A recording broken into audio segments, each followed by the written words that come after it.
evening. Shiva is an opportunity to offer our individual and collective support for those we care for amidst their bereavement. Gathering for Shiva tonight, we avow that the family is not alone.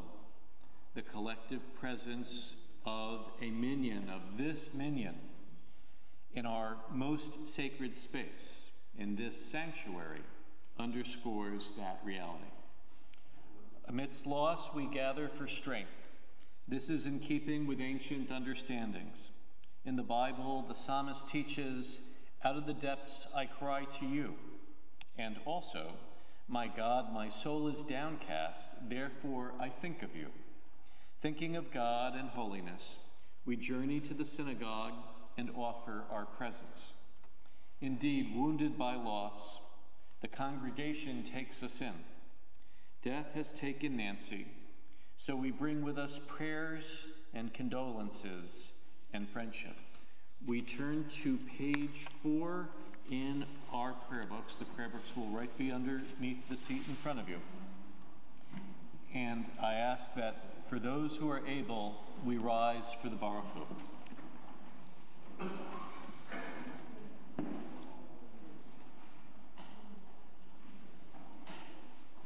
Baruch Hu et Adonai,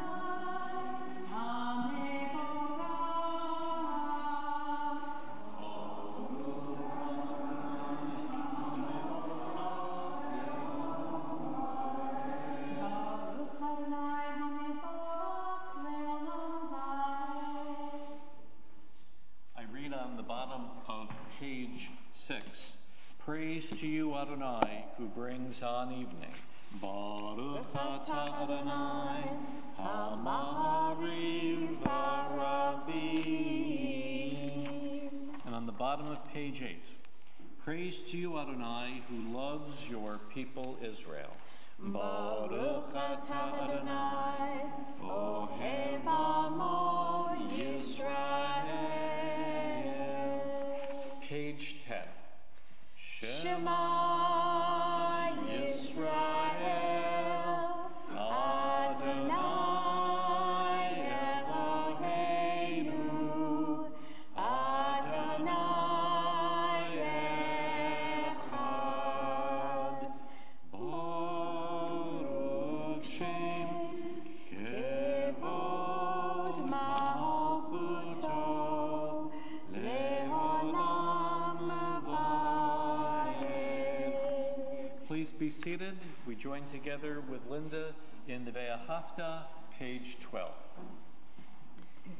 Ve'ahavta et Adonai Elohecha b'chol levavecha u'v'chol nafshecha u'v'chol me'otecha v'hayu hadvarim ha'ele asher anohi mitzavecha hayom alevavecha v'shinantam levanecha v'dibartam b'shivtecha v'veitecha uv'leftecha b'derech u'shopecha uv'kumecha u'kshartam leot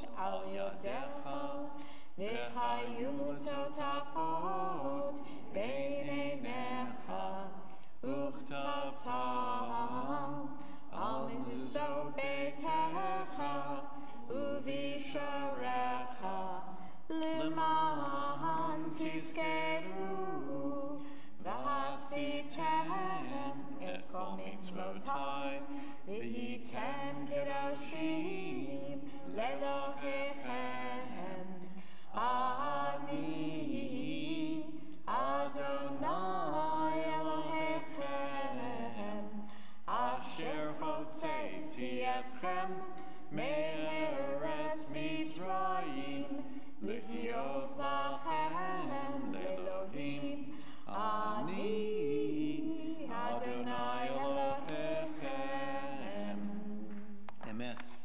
read on page 14 towards the bottom of the page. When your children witnessed your dominance, they praised your name in gratitude, and they accepted your sovereignty. Moses, Miriam, and all Israel sang to you together, lifting their voices joyously. Mi chamocha will be found on page 16. Mi chamocha v'elim Adonai, mi chamocha nedar b'kodesh, nora tehilot, oseh pele, nora tehilot, oseh pele. Malchutecha rahu v'necha, bokeyam lifnei Moshe. Zeli, zeli, anu ve'amehu. Adonai yimloch le'olam va'ed. Adonai yimloch le'olam va'ed. Adonai yimloch le'olam va'ed. Adonai yimloch le'olam va'ed. Praised are you, Adonai, for redeeming Israel. We turn to page 19 and we read together in English at the top of the page. Let there be love and understanding among us. Let peace and friendship be our shelter from life's storms. Adonai, help us to good companions, to live with hope in our hearts and eternity in our thoughts, that we may lie down in peace and rise up waiting to do your will. Blessed are you, Adonai, guardian of Israel. We turn to page 20 for the Chatzikash. Yitgadal v'yitgadash shemei Rabbah. Amen. Ve'alma divrach hirutei v'yamlich malchutei. V'chayechon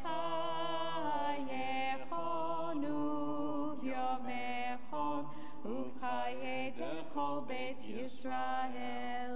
Bagala, bagala, uv'izman kariv. Ve'meru, amen.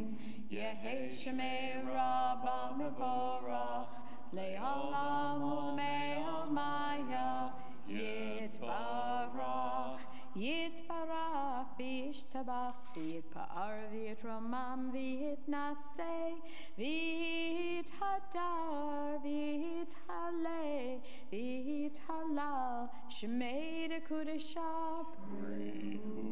Leila min kol birchata v'shirata tushbechata v'nechemata damiron be'alma v'himeru. Amen.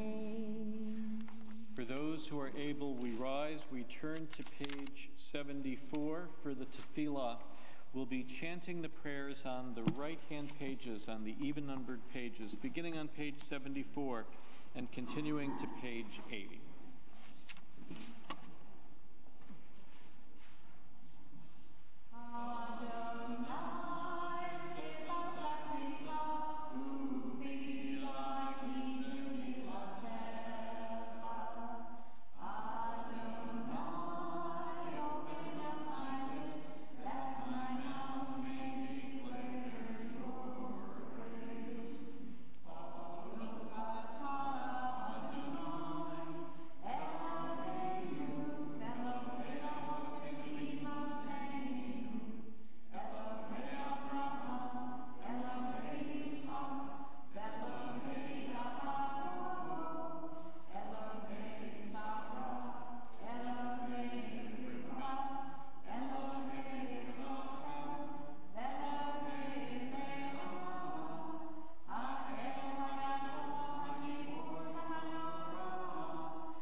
free to be seated.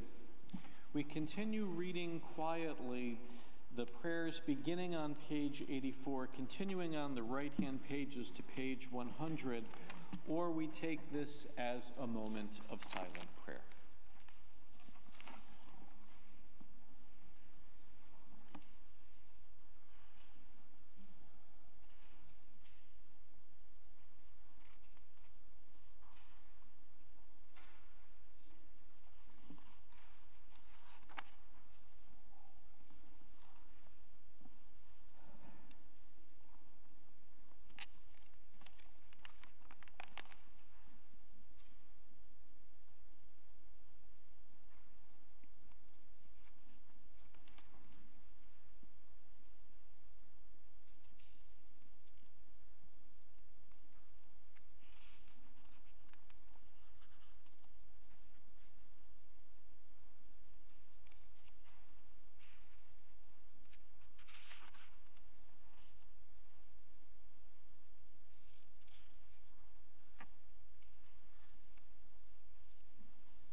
As we begin the distinctly memorial component of our worship service this evening, we begin with a reflection of Nancy by her son John.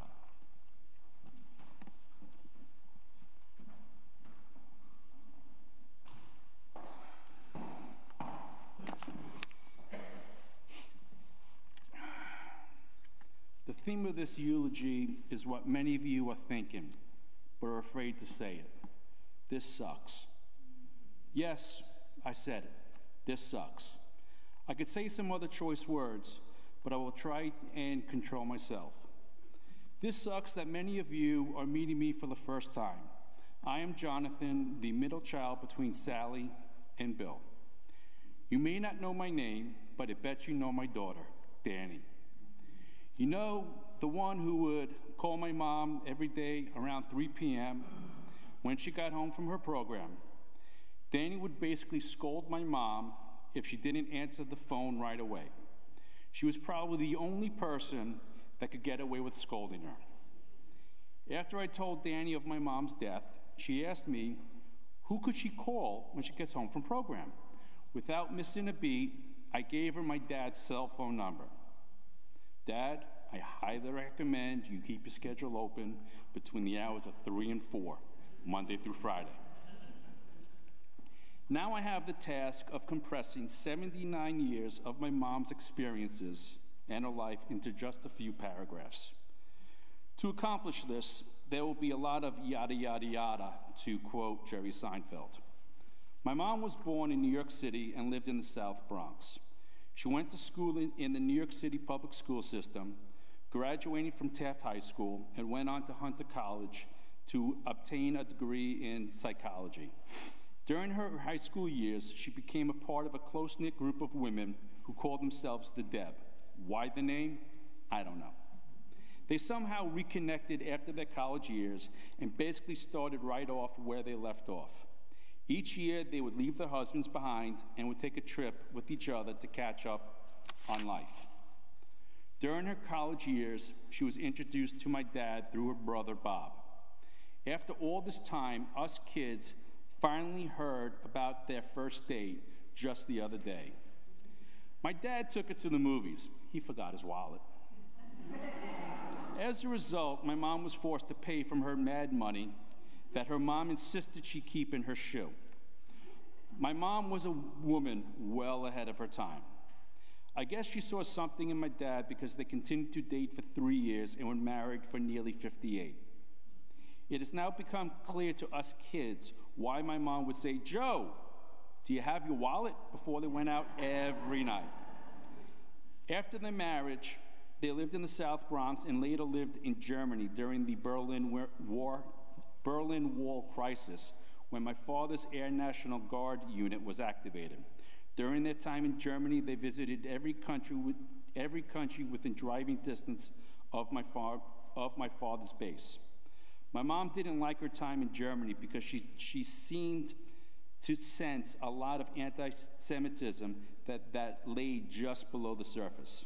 To this day, she never purchased anything knowingly manufactured in Germany. After Germany, it was back to the South Bronx and then to Spring Valley, where they lived for 40 years. In 2008, they decided to move to Southbury and settle into the village, as the locals like to call it. Early in their marriage, my mom was a homemaker, and after moving to suburbia, she got tired of not working. She started taking some adult classes at a local community college to occupy her time. She first started with a series of art therapy classes. I distinctly remember her sitting at the kitchen table, drawing away. She wouldn't hand in a project until it was 100% perfect in her eyes. She then got a job coding medical charts in a local hospital, worked herself up through the ranks to be a risk manager at a different hospital. She held that position for several years until she retired. When we were talking with the rabbi about my mom's life, he asked us to describe her in just one word. Some of the words which were mentioned were strong, caring, traveled, and determined, just to name a few. Now I will give you a few examples of why these words perfectly describe her. This past May, my son graduated from Tulane for the first time.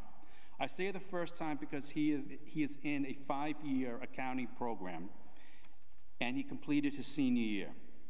It was during lunch after his graduation that we were waiting in line to get a table at Acme Oyster House. Now, New Orleans is just how you would picture it during the middle of May. Hot, humid, and really hot. Suddenly, my mom starts to walk away on wobbly legs, and I said, "Where are you going?" She says that she needs to go for a walk. She proceeded to pass out in my arms, and I gently put her in a sitting position on the ground. Lots of nice people assisted, and the restaurant called for an ambulance. By this time, my mom was sitting in a chair, cold towels on her neck, and her head was basically resting on my shoulders. Once I heard the sirens, I said to her, "There is an ambulance on the way to take you to the hospital." I never saw a person recover so fast because her head popped up just like whack-a-mole otter. And she said, "I'm okay." She proceeded to stand up and return to herself. One of the firemen asked her some cognitive questions, one of which was, "Who's the president?" My mom looked him in the eye and said, "I'd rather not answer that." Proof. She was back to normal. She was determined not to earn any more frequent stay points at a local hospital. I bet you never thought my mom as an athlete. Yes, you probably saw her deal a mean-handed bridge, but truly, she was athletic. I vividly remember her wooden tennis rackets hanging in our garage in Spring Valley. She liked the outdoors, although she didn't like to sweat, and loved to ski. It's true. It was something that I pushed her to do, and she was quite good at it in her later years. You were probably thinking alpine, cross country, snowboarding. Nope. And are you crazy? She was an expert at spending the kids' inheritance, SKI. Now, she wasn't a flashy person except for her little sports car. But she loved to travel. Each year, she and my dad would go on a trip. River cruises on the Mississippi or in Europe, trips to Cuba on both the land and sea, beaches in the Caribbean, just to name a few. They have seen many parts of the world and would enjoy each trip. They couldn't wait to get home, settle in for a little bit, print their pictures, and then plan their next ski trip. My mom was a caring, selfless person that would rearrange her busy schedule on a whim if somebody was in need. I know because there was many a time that she did that to assist me with something. This caring and selflessness traits have been ingrained in my being because nothing gives me greater pleasure than to help someone in need, just like my mom. Family has always been important to my mom. Her mom was one of 5 siblings who were extremely close. So close that a bunch of them owned homes in the same compound at Lake Carmel.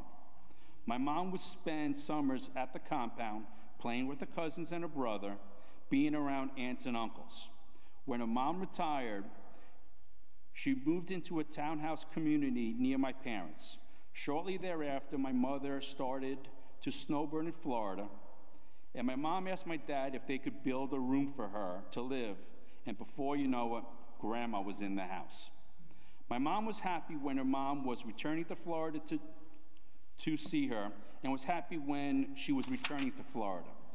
I don't know which way she was happier, seeing her come back or seeing her go. My mom was happiest around holidays and birthdays when the family, both immediate and extended, got together. Now I will give you an example of her determination. My mom was a very sentimental person, and she agonized over the sale of their Spring Valley home. Please remember, she lived in the house for 40 years and raised her family. There were lots of memories in that home. Well, I offered my services to assist my parents complete the final packing of stuff in the house. All the furniture had been moved already, so what was left was small items, lamps, books, stuff like that. Well, my mom loved to reuse stuff, especially brown paper grocery bags. For years, they served as garbage bags each day. She used to store them in a plastic bag that hung on a hook leading to the basement. During the final move, I took the bag and started to put it in the outside trash bin. Well, my mom was horrified. How could you possibly throw out her garbage bags? I said, so you want me to put this in the 12-foot van, which you just rented, which, mind you, was completely full with the small stuff, and move it to your new home? Her response was, absolutely, I need them. Her determination won out because the bag was a move to Southbury. My mom opened my eyes to lots of things and experiences. I truly wouldn't be the person today without following the path that my parents cut for me. One of the experiences that vividly occurred when I was around 11 years old. She took my sister and I to a Broadway show to see Hair. As we were in line waiting to enter the theater, she did whisper in my ear that there was a possibility that there might be some naked people on stage at one point in time. I'm like, okay, whatever, Mom. Sure enough, at the very end of Act 1, everyone on stage dropped their costumes. What an experience for an 11-year-old. I could go on for days talking about this wonderful person, but I get the sense that you now know my mom slightly better. It is thrilling for me to gaze upon the crowd and see many new people my mom touched during her later years. It was so nice to hear such kind words from her village friends. As I mentioned in my grandmother's eulogy, which still applies today. The sun is just a little bit dimmer without my mom walking the earth. Thank you for coming tonight to honor my mom. She was always the type of person she was not the type of person who liked to be the center of attention, but somehow I would think she's probably looking down saying, enough already. Thank you.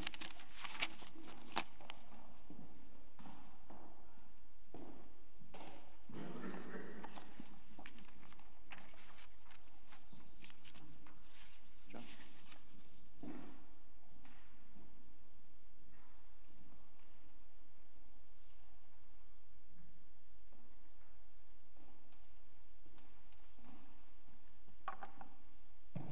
I just hope I can say this coherently.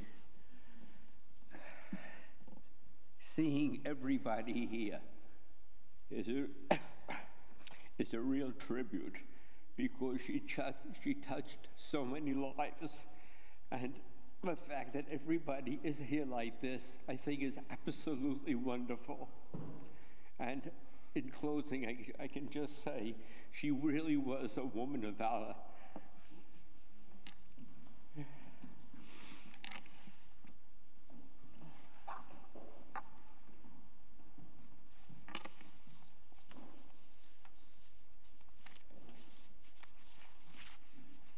John and I noted that on Monday I was long and he was short. Today he was going to be long and I'm going to be short. But there is a tradition of promoting Jewish learning at times like this by teaching Mishnah, the understanding of our Jewish sages. That's in keeping with the word neshama, which means soul or spirit. For with Mishnah we preserve neshama. Hence tonight with learning we affirm the beauty and legacy of Nancy's life and commitments. In Mishnah, Pirkei Avot it is taught, Ben Zoma says, who is wise? One who learns from all people. Nancy was a learner, and let me speak specifically as she was an active participant in our synagogue's adult education reading and discussion group. Personally, I was grateful to her, not only for her ability to share thoughtful opinions and analyses, but also because Nancy was always so well prepared. She did her homework and even highlighted the salient points. I could count on Nancy to summarize for the group the significance of a lengthy or difficult article. In celebrating her Jewish pride and her openness, may her neshama, her soul, be remembered for blessing. We turn now in our prayer books to page 578 for Shaviti. Page 578.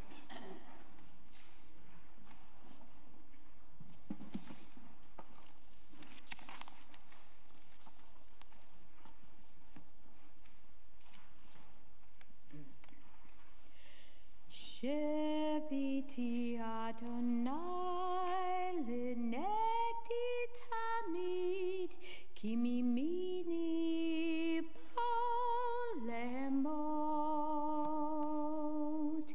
lachen samak libi vayageh kavodi afasari shkol levetak Ki lo taos nafshi lishol lo titen chesed chalirot shachat todi eni orachayim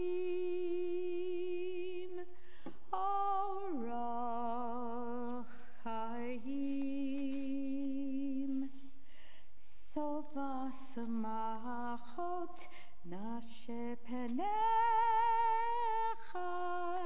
nimot binid min benetach Sheviti Adonai lenegdi tamid ki mimini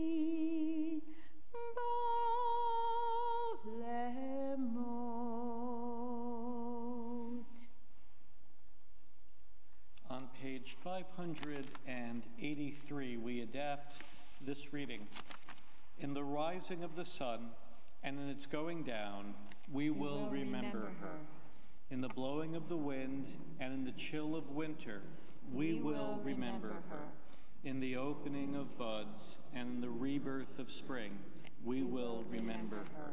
In the blueness of the sky and in the warmth of summer, we will remember her.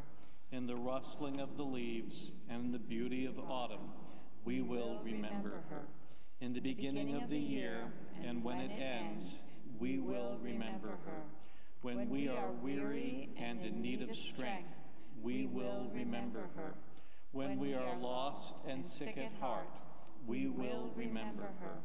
When we have joys we yearn to share, we will remember her. So long as we live, she too shall live, for she is now a part of us as we remember her. El Malay Rachamim is across the page. For those who are able, we ask that you please rise.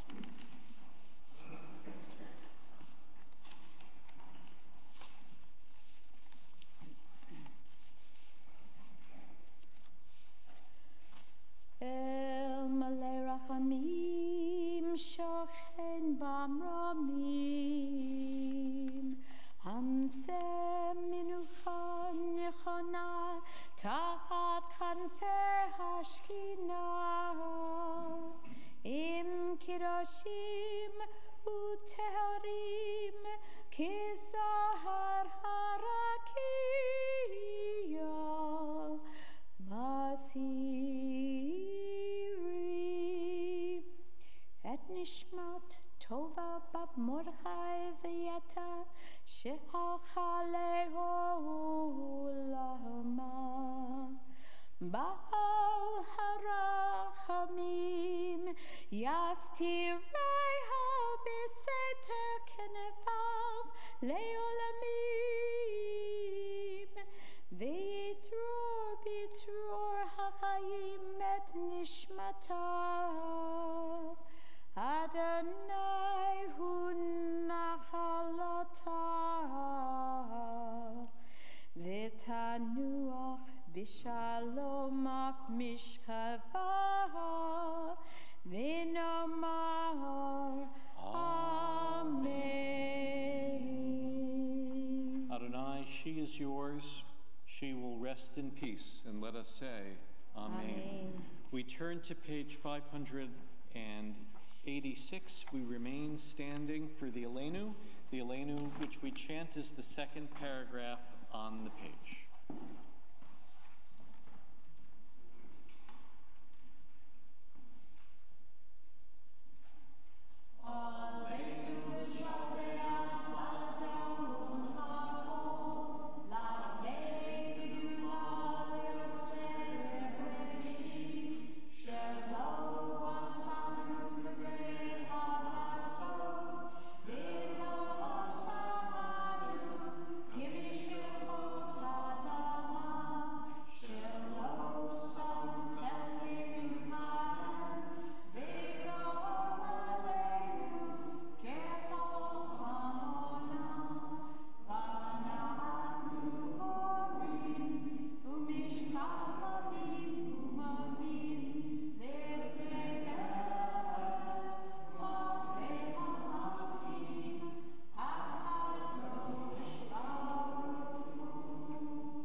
Page 598. After so many prayers already, why conclude with this one? The recitation of the Kaddish offers this critical insight. While it is we who comfort, it is God who consoles. as our understandings of the sacred help to place our lives and their meanings into an ultimate context. The Hebrew and Aramaic teach that we are made better and more whole as we understand each human soul to be an entire world, precious beyond measure. Hence, we conclude this minyan with the Mourner's Kaddish, joining with Joe and Sally, John, Bill, and their family in its recitation. We also recite Kaddish this evening for Donald Cohane, Alvin Krakow, Patrick Troy. If there are others for whom we recite Kaddish, please feel free to say their names now.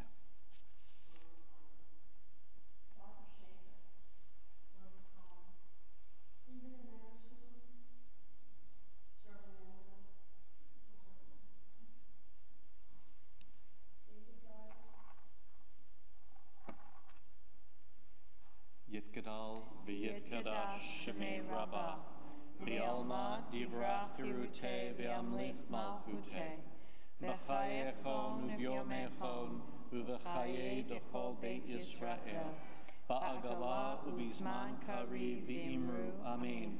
Yehe shemei Rabbah muvarach le'olam almei almaya.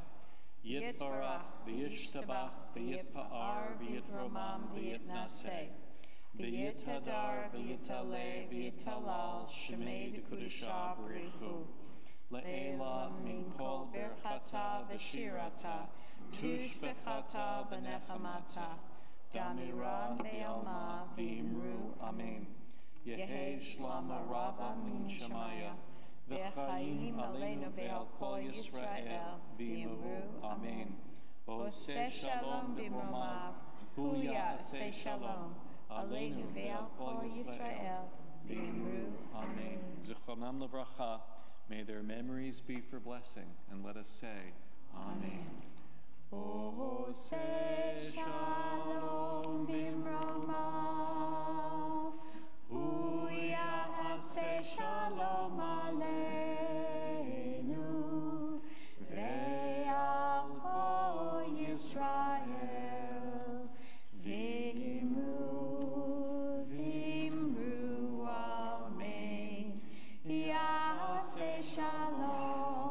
Yaseh shalom, shalom aleinu ve'al kol Yisrael. Yaseh shalom, Yaseh shalom, shalom aleinu ve'al kol Yisrael. Good evening. We now join the family in the Weinberg Social Hall.